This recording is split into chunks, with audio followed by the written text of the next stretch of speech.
नमस्कार views today में आप सभी का स्वागत। मैं हूं आपके साथ अमिता मेहता। दर्शक, हमेशा से हम अपने कार्यक्रम खास मुलाकात में आपकी मुलाकात करवाते रहते हैं खास शख्सियत के साथ। जी हाँ, जैसे कि आज का युवा अपने करियर को लेकर बहुत ज़्यादा गंभीर है कि जब वो 12th पास कर लेते हैं उसके बाद उनकी सही से वो एजुकेशन है वहीं से शुरू होती है। जी हाँ, अब उस एजुकेशन के आड़े में आती है कुछ फाइनेंशियल सपोर्ट का ना होना, उसके बाद कोई प्रोफेशनल कॉलेजेस का ना होना, जो कमियां होती हैं युवाओं के करियर के आड़े में आती हैं। अब इसको दूर कैसे किया जाए, इस संबंध में आज हम आपकी मुलाकात करवाने जा रहे हैं प्रोफेसर डॉक्टर अजीत अंगराल जी से, जो कंसल्टेंट हैं प्रधानमंत्री स्पेशल स्कॉलरशिप स्कीम के, हमारी यूटी जम्मू कश्मीर और लद्दाख के कंसल्टेंट हैं। तो अजीत सर, व्यूज टुडे में आपका बहुत बहुत स्वागत है। थैंक यू मैम, आपने बड़े ही इम्पोर्टेंट टॉपिक पर आज चर्चा रखी है। मैं सबसे पहले आपके चैनल का जो है उसका, उनका और आपका खास करके, और जो भी टीम आपके साथ है उनका बहुत शुक्रिया करता हूँ जी कि आपने। सर, हम आपसे ये जानेंगे कि ये प्रधानमंत्री स्पेशल स्कॉलरशिप स्कीम है क्या? जहाँ तक prime minister special scholarship scheme की बात है जी। तो ये मानते हैं हम लोग कि जम्मू कश्मीर के बच्चे जो हैं बहुत इंटेलिजेंट हैं, बिल्कुल काबिल हैं, कैपेबल हैं, they can compete anywhere in any field. अगर उनको कोई एक अच्छा प्लेटफॉर्म मिले, अच्छी गाइडेंस मिले और अगर उनको अच्छा इंकरेजमेंट मिलता है तो they can do wonders not only in Jammu and Kashmir, at national and even at international level. और उन्होंने ये इस बात को साबित करके बताया है। अब कई बार ऐसा होता है कि जब हमारे बच्चे जो हैं पढ़ते हैं, और कुछ बच्चे ऐसे होते हैं जिनका इकोनॉमिक बैकग्राउंड जो है बड़ी पुअर होती है। बच्चे बड़े इंटेलिजेंट होते हैं जी। और मेहनती होते हैं। हमारे बेटे बेटियां जो हैं वो बहुत अच्छे नंबर लेते हैं, लेकिन पेरेंट्स का एक पैसा ना होने के कारण वो एक अच्छे इंस्टीट्यूशन में ना तो दाखिला ले पाते हैं, और कई बार तो दुख के साथ कहना पड़ता है कि हमारी होनहार बच्चे, खास करके बच्चियाँ भी, तो वो अपने पढ़ाई से महरूम हो जाती हैं। तो उसी के लिए एक कमेटी बनी थी जो 2010 में 18 अगस्त को, उस वक्त जो honourable prime minister of India थे, उन्होंने रखा कि कैसे हम इन जम्मू कश्मीर के बच्चों को जो है इनकी कैपेसिटी बिल्डिंग कर सकते हैं, इनको अपॉर्चुनिटीज़ दे सकते हैं, इनका एक्सपोजर दे सकते हैं। तो उनका जो है उसकी रिपोर्ट बेस्ड जो थी, तब जाके पहली बार सेशन 2011-2012 में ये एक प्रोसेस जो है स्कॉलरशिप का चला। इसको कहते हैं special scholarship scheme, popularly known as prime minister special scholarship scheme PMSSS।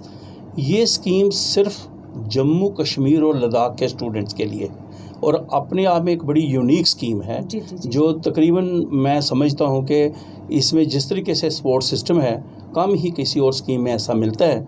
और हर साल इसमें 5000 के करीब स्कॉलरशिप जो हैं वो बच्चों को दिए जाते हैं। इसका मेन जो पर्पज़ है वो ये है कि बच्चे को पहले नंबर पर एक प्लेटफॉर्म मिले जहां वो आगे एक्सेल कर सके, उसकी कैपेसिटी बिल्डिंग हो, उसकी कम्पिटिटिवनेस बढ़े, ताकि जब वो बाहर जाएगा जम्मू कश्मीर से बाहर, उसको एक्सपोजर मिलेगा और वो एक कल्चरल एक्सचेंज होगा, उसका लैंग्वेज का एक्सचेंज होगा, और साथ में वो कई और चीज़ें जो है लर्न करेगा कि और आगे कैसे निकल सकते हैं। सर, इसके लिए एलिजिबिलिटी क्या है? इसका जो है मैम, बड़ा अच्छा सवाल आपने पूछा है, क्योंकि ये जो स्कीम है ये उन बच्चों के लिए बनी है जो बच्चे, मैंने आपको पहले ही बताया कि इंटेलिजेंट हैं, कैपेबल हैं, लेकिन उनके पेरेंट्स की सपोर्ट नहीं है। तो सबसे पहले इसमें ये है कि जो बच्चा है उसके जो पेरेंट्स हैं, जिनके टोटल फैमिली एनुअल इनकम जो है वो साल की 8 लाख या 8 लाख से कम होनी चाहिए। ये पहला पॉइंट है। दूसरा पॉइंट है कि बच्चे के पास जो है उसका डोमिसाइल सर्टिफिकेट होना चाहिए, यानी कि वो जम्मू कश्मीर और लद्दाख का ही रहने वाला होना चाहिए। तीसरे नंबर चाहे JK board of school education हो या central board of school education हो, 12th का क्लास का जो बच्चे ने पास किया हो वो इन्हीं 2 जगह से किया और जम्मू कश्मीर में ही पढ़ा होना चाहिए। तो ऐसा नहीं है, कई बार बच्चे बोलते हैं कि कहीं फादर कहते हैं कि बच्चा, हम रहने वाले भी जम्मू कश्मीर के हैं, डोमिसाइल भी है, इनकम भी कम है, बच्चे ने भी 12th पास की है, लेकिन 12th उसने जम्मू कश्मीर से बाहर से की है, तो वो भी बच्चा इसके लिए एलिजिबल नहीं है। और फिर इसमें एक जो बड़ा इम्पॉर्टेंट है वो ये है कि जो भी बच्चा इस स्कॉलरशिप को अवेल करना चाहता हो उसको जम्मू कश्मीर से बाहर पढ़ना है, जी। जम्मू कश्मीर लद्दाख से बाहर बढ़ना, भले ही पठानकोट किसी कॉलेज में चला जाए तो, लेकिन जाना उसको जम्मू कश्मीर से बाहर है। और ये इसमें जो है पूरे इंडिया में तकरीबन ऑल ओवर इंडिया बड़े प्रीमियर इंस्टीट्यूशन जो हैं वो इसमें हैं। तो इसमें जो एलिजिबिलिटी का जो है वो मैंने आपको बताया, इनकम का होना और CBSE है जहाँ JK and state board of school education से पास करना, डोमिसाइल सर्टिफिकेट होना और जम्मू कश्मीर से बाहर पढ़ने के लिए जाना, और साथ में वो बच्चे ने इसी प्रोसेस में जो हमारा एडमिशन का प्रोसेस है उसमें पार्टिसिपेट भी किया हो। ये नहीं कि सारा कुछ हो तो वो उसमें पार्टिसिपेट ही नहीं करे तो भी उसको स्कॉलरशिप नहीं मिलता। और साथ में ये स्कॉलरशिप उन्हीं कॉलेजेस में उसको मिलेगा जो कॉलेजेस हमारे पोर्टल पर हैं। अगर वो किसी और कॉलेज में अपनी ही मर्जी से एडमिशन ले लेता है या फिर वो ऐसे करता है कि किसी और के थ्रू जो है कहीं ऐसी जगह चला जाता है जो लिस्टेड कॉलेज नहीं है, तो भी उसको स्कॉलरशिप नहीं मिलता है जब तक कि कोई ऐसा प्रोविज़न ना हो। अच्छा सर, इसके लिए मैं जानना चाहूँगी कि सीट्स कितनी है जो बहुत अच्छा है मैम, बड़ा अच्छा है। ऐसे में ऐसा है कि इसमें जो है जैसा मैं बता रहा था कि 5000 के करीब हर साल स्कॉलरशिप जो है बच्चों को दिए जाते हैं। तो ये जो 5000 इसका ब्रेकअप इस तरीके से है कि 2070 जो सीट्स हैं ये आर्ट स्ट्रीम के लिए जिनको हम जनरल कोर्सेज कहते हैं, और उसमें 2830 जो हैं वो प्रोफेशनल कोर्सेज की हैं और 100 के करीब जो हैं वो मेडिकल के लिए हैं। अब जैसे आप ये नंबर ऑफ़ सीट्स का पूछ ही लिया आपने, बड़ा इम्पॉर्टेंट है। इसके साथ मैं चाहूँगा कि कोर्सेज़ के बारे में भी मैं इसके साथ बता दूँ। इसमें मैम ये जो हमारा 2070 जिनको हम जनरल कोर्सेज़ कहते हैं, इसमें BA, BSc, BCom, BBA, BCA, honour courses, ये कोर्सेज़ जो हैं सारे वगैरह जो हमारे तकरीबन आर्ट स्ट्रीम में और जनरल कोर्सेज़ में आते हैं, वो बच्चा इसमें कोई भी कोर्स ले सकता है। यहाँ तक प्रोफेशनल कोर्सेज़ की बात है, इसमें मेन फोकस तो इंजीनियरिंग का रहता है। इंजीनियरिंग की जितनी भी ब्रांचेज है, चाहे सिविल का है, कंप्यूटर का है, मैकेनिकल का है, वो भी हैं, लेकिन आजकल आपको पता और बड़ी सी ब्रांचेज जो हैं बच्चों के लिए हैं। तो इसमें इंजीनियरिंग में जा सकता है और उसके साथ बच्चा नर्सिंग में जा सकता है, उसके साथ आर्किटेक्चर में जा सकता है, hotel management and catering technology में जा सकता है। तो प्रोफेशनल कोर्सेज जितने भी हैं तो ज़्यादातर बच्चों का इंजीनियरिंग के साथ रहता है, नर्सिंग के साथ जाता है, और बड़े बड़े अच्छे इंस्टीट्यूशंस में हमारे बच्चे होटल मैनेजमेंट और कैटरिंग टेक्नोलॉजी और ऐसे कई कोर्सेज़ में भी जो है वो गए हुए हैं। तो ये मेरा था कि कोर्सेज़ कौन से हैं। और इसी तरीके से जो मेडिकल वाला है, इसमें मैम जो मेडिकल का है इसमें आ जाता है BDS, MBBS, BAMS, तो जितने भी ये अलाइड इसके साथ ये कोर्सेज़ हैं, और वो भी उनके लिए बच्चों को जिनके लिए वो एलिजिबल होते हैं वो भी ये कर सकते हैं। तो तीनों कोर्सेज़ और नंबर ऑफ़ सीट्स जो हैं वो इस तरीके से रहती हैं। और सर इसमें सबसे बड़ी जो बात आती है फाइनेंशियल सपोर्ट की। बहुत अच्छा है मैम। तो इसमें फाइनेंशियली जो सपोर्ट है सरकार की तरफ से वो किस तरह से दी जाती है? मैम बहुत अच्छा आपने बताया। ये जो मैं बता रहा था सबसे पहले कि ये वो कोर्सेज़ हैं जो अंडर ग्रेजुएट लेवल पे होते हैं जी। तो ये मैं थोड़ा सा इसमें ऐड करना चाहूँगा, फाइनेंशियल सपोर्ट के साथ पहले बताना चाहूँगा कि ये सिर्फ अंडर ग्रेजुएट कोर्सेज़ के लिए स्कीम है। ये कोई बच्चा अगर PG के लिए सोच रहा है तो नहीं स्कॉलरशिप मिलता है, या कोई ओपन यूनिवर्सिटी में जा रहा है तो नहीं मिलता है, मैनेजमेंट कोटा से सीट ले रहा है तो नहीं मिलता है, अगर कोई बच्चा जो है किसी और स्कॉलरशिप ऑलरेडी ले रहा है तो इसकी भी बात कर रहा है तो नहीं मिलता है। तो कई ऐसी जगह हैं जहाँ पे ये बच्चे जिसने ऑनलाइन जो है प्रोसेस में ज्वाइन नहीं किया है नहीं मिलता है। तो कुछ ऐसे कोर्सेज़ हैं जहाँ कुछ ऐसे पॉइंट्स होते हैं हमारे पास जो हम बच्चों को ये बताना ज़रूरी समझते हैं, क्योंकि लास्ट में वो कहते हैं कि मैंने मैनेजमेंट कोटा में सीट ले लिया अब स्कॉलरशिप नहीं मिल रहा, तो वो एलिजिबल नहीं है। तो ये बताना चाहेंगे। अब आ गया फाइनेंशियल सपोर्ट की बात। मैम ये एक यूनिक स्कीम है, बड़ा अच्छा पॉइंट आपने पूछा है। इसमें क्या है कि दो तरह के हमारे पास बच्चे को पेमेंट्स मिलती हैं जी। एक को हम बोलते हैं एकेडमिक फ़ी और दूसरा हम बोलते हैं मेंटेनेंस फ़ी और मेंटेनेंस चार्जेस बोलते हैं जी। तो जो एकेडमिक फ़ीस है वो बच्चे की मतलब कि जो स्टूडेंट है हमारा, ये डिपेंड करता है उसने कोर्स कौन सा लिया है। जैसे जनरल कोर्सेज़ है तो मैक्सिमम 30,000 रुपीज़ तक पर एनम जो उसकी फ़ीस है वो गवर्नमेंट देगी। ये स्कीम जो है MHRD की है, ministry of human resource development की, जो आजकल हमारा डिपार्टमेंट ऑफ एजुकेशन है जी जी। और इसको इम्प्लीमेंट करता है all India council for technical education AICT new Delhi. और इसमें हमारे मेन स्टेक होल्डर्स हैं, जैसे डिपार्टमेंट ऑफ हायर एजुकेशन है और डिपार्टमेंट ऑफ टेक्निकल एजुकेशन है and department of school education है। तो ये हमारे पास जो हैं ये स्टेक होल्डर्स हैं। और ये स्कीम में जो बच्चे को फाइनेंशियल सपोर्ट की बात है, तो अगर वो जनरल कोर्सेज़ के लिए जाता है 30,000 रुपीज़ तक उसकी फ़ीस जो है गवर्नमेंट देगी।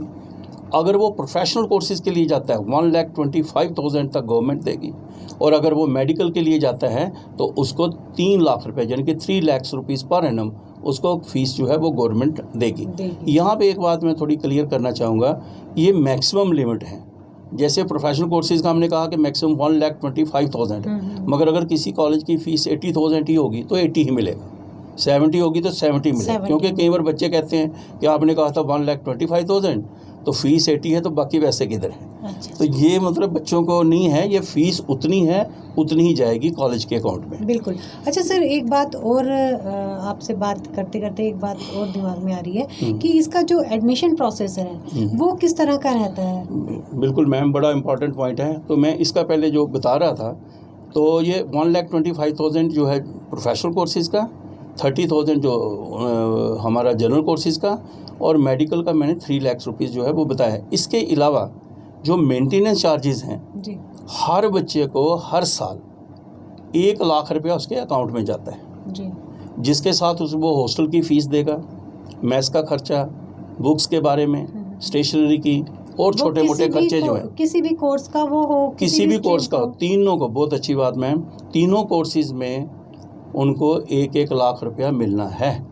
अगर कोई कोर्स 3 साल का है, 3 साल तक लाख मिलेगा और प्लस 3 साल उसको फ़ीस भी मिलेगी। अब इसमें मिलती कैसे है कि हर बच्चे का एक अकाउंट खोलना पड़ता है जी। जो बच्चा अकाउंट खोलता है उसको मतलब कि किसी भी बैंक में अकाउंट खोलेगा, वो नेशनलाइज बैंक जो हमारे, और वो बैंक में अकाउंट खोलता है और वो आधार लिंक्ड होना चाहिए और मेजर अकाउंट होना चाहिए। कई बार ऐसा होता है कि बच्चे का जॉइंट अकाउंट होता है जहाँ बचपन में कभी खोला था, आगे फंक्शनल नहीं है। तो अगर अकाउंट ऑपरेशनल है, फंक्शनल है और आधार लिंक्ड है, और अगर बच्चा छोटा है तो वो अपना स्टूडेंट अकाउंट भी खोल सकता है और उसके अकाउंट में जाएगा मेंटेनेंस का पैसा डायरेक्ट, और जो कॉलेज की फ़ीस है कॉलेज भी अपना अकाउंट खोलता है, वो पैसा जाएगा कॉलेज के अकाउंट में। अब आगे बहब आपने पूछा एडमिशन का प्रोसेस क्या है। हर साल तकरीबन जो पहले एडमिशन का प्रोसेस था वो 10 अप्रैल के करीब शुरू होते थे, और फिर क्या कि थोड़ा सा कोविड का आ गया और बड़ी बातें इस स्कीम के साथ जुड़ी हुई हैं जो मैं आपको फिर बताना चाहूँगा। तो आस्ता आस्ता करते करते इस साल तो खासकर कोविड ने पिछले साल और इस साल बहुत डिस्टर्ब किया है, तो किसी भी समय आप प्रोसेस जो है शुरू हो सकता है। हाईएस्ट लेवल पे डिसीजन होगा, क्योंकि ये देखा जाएगा कि क्या हालात हैं। अगर भगवान ना करे कोई ऐसी वैसी और सीरियस हालात हो जाते हैं कोविड का मसले, तो फिर बाहर निकलना थोड़ा बच्चों के लिए मुश्किल है। इसलिए पिछले साल से और उससे पहले ही हमने शुरू कर दिया था, लेकिन पिछले साल ज्वाइनिंग भी जो है वो ऑनलाइन शुरू कर दी गई थी। जैसे ही निकलेगा ये, तो आप कोई भी बच्चा जो है, वेबसाइट है www.aict-india.org, ये AICT की वेबसाइट है, उसमें कहीं जाएगा PM++ का लिंक में जाएगा और उसको वो एडमिशन का सारा इन्फॉर्मेशन वहाँ भी मिलती रहती है। लेकिन जैसे वहाँ जाएगा तो उसका एक फॉर्म खुल जाता है जी। पिछले साल 28,211 के करीब बच्चों ने इसके लिए फॉर्म भरे थे और 18,000 के करीब बच्चे जो हैं, 22,000 के करीब बच्चों के वेरीफाई भी हुए थे और 6,000 के करीब 5,978 के करीब बच्चों को लेटर अलॉट हुए थे और 5,000 के करीब बच्चों ने उसके जो स्कॉलरशिप होते हैं उनको अवेल किया था। इसमें एक और बात मैम ये है कि पिछले कुछ सालों से जो सीट्स बच जाती थी पिछले साल इंजीनियरिंग वाली जी, तो एक नया प्रोसेस शुरू किया गया जिसको हम बोलते हैं लेटरल एंट्री के थ्रू एडमिशन। इसलिए जो बच्चे 10+3 डिप्लोमा करते हैं पॉलीटेक्निक से, जो भी हमारे जम्मू कश्मीर में और लद्दाख में हैं, वो बच्चे भी एलिजिबल हो जाते हैं सेकंड ईयर की एडमिशन के लिए, subject to the availability of seats.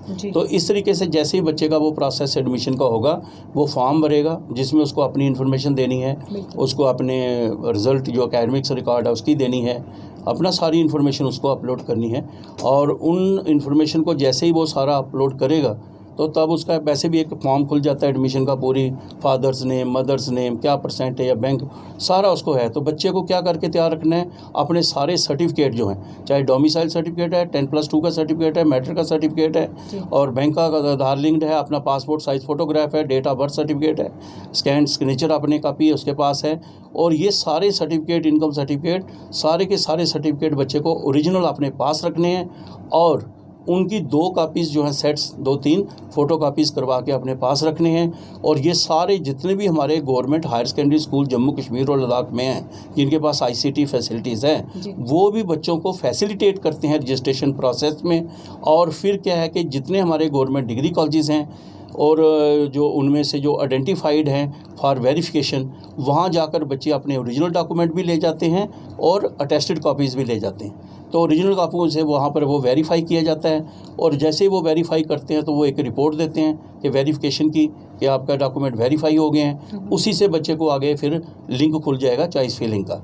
तो मेरा कहने का मतलब है कि मैं भी यहीं पे आ रही थी कि इसमें पिक एंड चूज़ की कोई वेरी गुड, ये आप बड़ा अच्छा से पूछ रहे हैं। इसमें मैं थोड़ा ऐड कर दूँ, असल में इतना इसके बारे में है, प्रोग्राम्स के बारे में, कि ये जो हमारे कॉलेजेस हैं ये बेस्ट इंस्टीट्यूशन होते हैं, जो मतलब NAC एक्रीडेटेड हैं, NBA, NIRF, मतलब ये इनकी एक्रीडेशन हुई है, बेस्ट कॉलेज हैं। और साथ में मैं ये भी बता दूं कि जो बच्चे डायरेक्ट एडमिशन ले लेते हैं वो कैसे ले सकते हैं। जैसे फॉर एग्जांपल मेडिकल में, इसमें सीट नहीं हम देते, इसमें क्या स्कॉलरशिप मिलता है AICT से। सीट बच्चा जो है वो नीट क्वालिफाई करेगा जी, अच्छा स्कोर लेगा, उसके बाद सेंट्रलाइज काउंसलिंग में जाएगा, उस काउंसलिंग के थ्रू उसको कॉलेज अलॉट होगा। जैसे ही कॉलेज अलॉट होगा तो वो रिपोर्ट करेगा AICT को कि मेरी रिपोर्टिंग के मैंने ज्वाइन कर लिया, डॉक्यूमेंट अपलोड करेंगे, कॉलेज वाले वेरीफाई करेंगे, और वो जैसे वो बच्चा भी रजिस्ट्रेशन करेगा, डॉक्यूमेंट वेरीफाई भी करवाएगा, और साथ में उसको एक लिंक पूछा जाता है सारा कि आपने अगर कोई अपने लेवल पे लिए तो उसका डिटेल दो। तो बच्चा अगर उसने नीट का है तो वो अपना स्कोर भरेगा, एडमिट कार्ड वगैरह वो भी शो करेगा। इसी तरह से जो हमारे बच्चे जो हैं जिनका कोई जैसे इसरो ने भी हमें सीट्स दी हुई हैं, तो जैसे और भी कई अच्छे प्रीमियर इंस्टीट्यूशन है, IIT, NIT, इनमें भी बच्चा एडमिशन ले सकता है जम्मू कश्मीर से बाहर, और वो उसके लिए JEE मेंस वगैरह, JEE एडवांस, जो भी उसकी रिक्वायरमेंट है वो भी बच्चे को पास करना है। तो इस तरीके से वो बच्चा जब रजिस्ट्रेशन करता है, डॉक्यूमेंट वेरिफिकेशन कराता है, डॉक्यूमेंट वेरिफिकेशन करवाने के बाद उसका एक लिंक खुल जाता है उसको। ये बच्चे को जो उसकी अपनी कैंडिडेट को ID अलॉट होती है, हर बच्चे को अपने अपने कैंडिडेट अलॉट होगा, तो वो उसी में लॉगिन करेगा, वो बच्चे को ही कॉलेज दिखाई देंगे, हमें नहीं दिखाई देंगे। तो बच्चे को जो है वो सारा उनमें से कॉलेज सेलेक्ट करने हैं। ये मेरा इम्पॉर्टेंट बात है, सारे बच्चों को बताना चाहूँगा कि जैसे ही कॉलेज की लिस्ट आएगी उसमें आप 2 सेलेक्ट कर सकते हो, 10 कर सकते हो, 20 कर सकते हो, लेकिन मैक्सिमम 100 हैं, तो आपको 100 ही करने चाहिए। ख़ास करके जिनके नंबर में कोई थोड़ा हो तो उनको तो 100 ही करने चाहिए, ताकि कोई ना कोई चांस बन जाए। ये प्योरली मेरिट के हिसाब से है, ऑनलाइन चलता है, टोटल ट्रांसपेरेंट है, बिल्कुल क्लियर है, इसमें कोई किसी किस्म का प्लस माइनस नहीं हो सकता है। इसलिए बच्चों को जब चॉइस फिलिंग करें, हाँ ये याद रखना, बहुत सारे एजेंट, बहुत सारे लोग मिसगाइड करते हैं और बच्चों से गलत काम भी करवा देते हैं। इसलिए बच्चों को खुद ही ऑनलाइन रजिस्ट्रेशन करनी चाहिए और खुद डॉक्यूमेंट अपलोड करनी चाहिए। कई बार ऐसा होता है कि जब कोई बच्चा किसी जगह जाता है कि मेरा डॉक्यूमेंट अपलोड करो या रजिस्ट्रेशन करनी है, कई बार हमने ये देखा कि नंबर भी वहाँ का ही उन्होंने डाल दिया होता है फ़ोन का। जहाँ किसी रिश्तेदार को लेके गया, रिश्तेदार ने अपना फ़ोन नंबर दे दिया, इवन ईमेल आईडी भी अपनी दे दी। तो जो आप फ़ोन नंबर देते हैं या अपना जो आपका मेल है, उसमें लगातार AICT से जब तक आपने पढ़ना है मैसेज आते रहना है। बिल्कुल। तो जब आपको एडमिशन हो रही है, मैसेज आ रहा है, मैसेज जो आ रहा है आपके लिए कि परसों ये होगा, और वो फ़ोन आपके अंकल के पास है जो बॉम्बे दिल्ली चला गया है, या किसी ऐसे बंदे के पास है, किसी दुकान वाले के पास, मैसेज उसको मिलता रहे, आपको पता नहीं चलेगा, साल जाया हो जाता है। इसलिए इन बातों की छोटी छोटी बातें हैं बच्चे, इनके लिए पर्टिकुलर रहना है। नंबर 2, जरा मैडम बहुत अच्छा सवाल पूछ रहे हैं कॉलेज के बारे में। देखो, आपको बड़े बेस्ट कॉलेज मिलेंगे, लेकिन आपके नंबर के हिसाब से देखना। कई बच्चे पूछते हैं सर मेरे इतने % नंबर है, सीट आएगी कि नहीं आएगी। भाई हर साल कंपटीशन बढ़ता जा रहा है, इस साल भी देखो बहुत अच्छे रिजल्ट निकले हैं।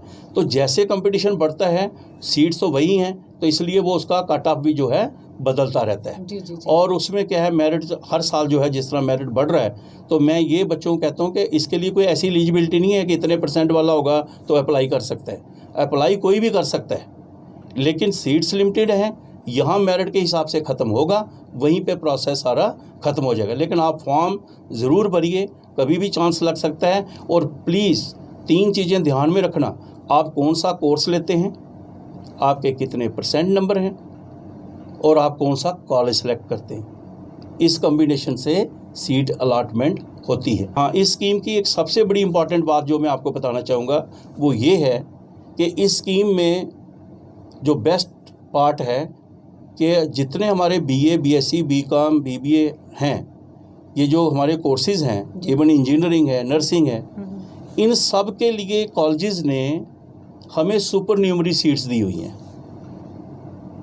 इसलिए जो फॉर एग्जांपल किसी कॉलेज में जिनका कंपटीशन जो है ऑल इंडिया लेवल पे होता है, तो सपोज करो दिल्ली में एक कॉलेज है जिसकी 40 सीट्स है जी, और उन्होंने 40 सीट्स के ऑल इंडिया लेवल पे बच्चों ने अप्लाई करना है, तो कई बार मेरिट तो 98-99% कट ऑफ जाता है।